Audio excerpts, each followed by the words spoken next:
Assalamualaikum warahmatullahi wabarakatuh. Perkenalkan, nama saya Linawati dengan NIM Q1111979 ITP 2019B. Baiklah, di sini saya akan menjelaskan tentang produksi protein sel tunggal atau biasa disebut PST. Pengertian protein sel tunggal. Protein sel tunggal atau PST merupakan sel kering atau biomasa mikroorganisme seperti kamir, bakteri, dan ganggang yang dapat digunakan sebagai sumber protein untuk pakan dan pangan. PST merupakan salah satu alternatif untuk memenuhi kebutuhan protein di masa depan karena selain mengandung protein tertentu, juga mengandung karbohidrat, lemak, vitamin, mineral, dan nutrien lain yang dibutuhkan manusia. Keunggulan mikroba sebagai PST. Mikroba lebih menguntungkan bila dikembangkan sebagai sumber protein atau sebagai protein sel tunggal dikarenakan 1. Kecepatan pertumbuhan lebih cepat dibandingkan hewan dan tumbuhan. 2. Pemeliharaannya tidak tergantung musim, lahan, pengairan, dan sebagainya. Kelemahan PST. Kelemahan protein sel tunggal yaitu kandungan asam nukleik tinggi. Manusia apabila mengonsumsi protein sel tunggal berlebihan, maka asam nukleik akan terakumulasi sehingga menimbulkan gangguan pencernaan ginjal kulit. Substrat dan mikroba untuk PST. Substrat untuk produksi PST dapat menggunakan limbah industri, limbah pertanian baik bentuk padat maupun cair.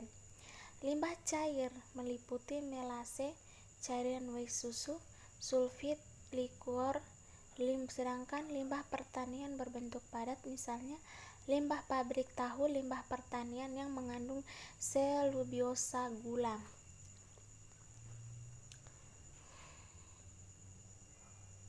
Kondisi kultur. Garam, amonium, atau titrat biasanya digunakan untuk mempelajari kebutuhan sumber nitrogen oleh mikrobia. Kemudian pH medium untuk pertumbuhan kamir, perlu diatur asam 4,5 sampai 5,5. Untuk bakteri membutuhkan pH netral 6,0 sampai 9,5.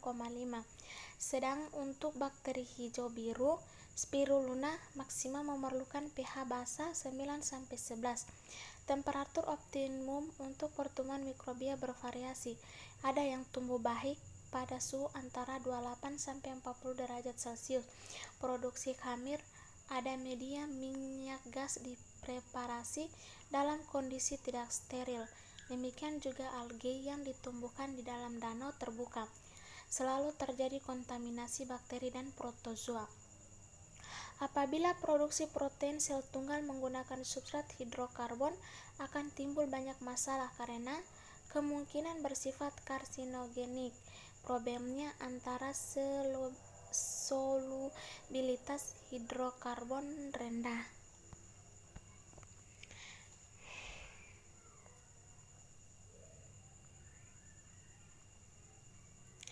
Pembuatan serbuk sel-sel Cerevisiae.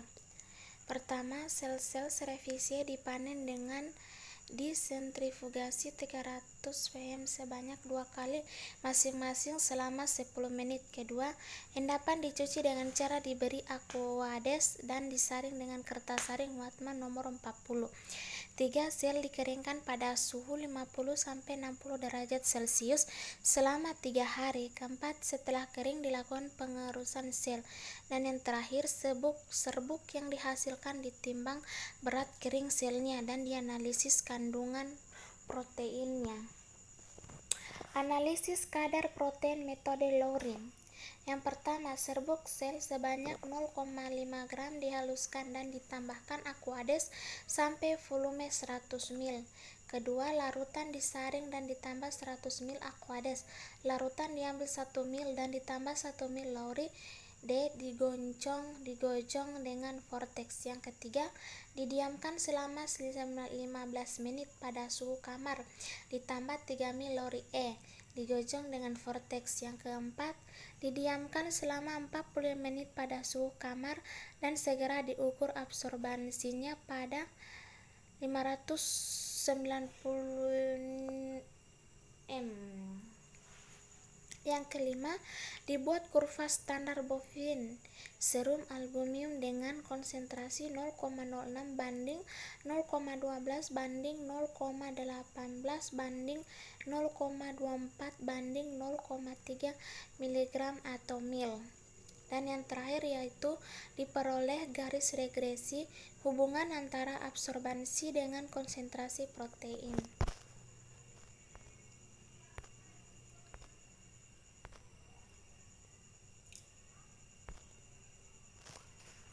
1. Pembibitan, yaitu pertama aklimatisasi strain dari air laut ke air tawar. Kedua, penyesuaian nutrisi spirulina. Ketiga, proses scale up sebelum masuk ke kolam adaptasi. Keempat, umur kultur 7-14 hari. Kedua, adaptasi lingkungan, itu proses scale up strain spirulina ke lingkungan. Kedua, membuat medium kultivasi. Dan yang ketiga, umur kultivasi 4-5 hari. Kultivasi open pond bioreaktor. Faktor-faktor yang diperhatikan yaitu pertama, bibit atau starter spirulina. Kedua, pengaturan pH air. Ketiga, salinitas air.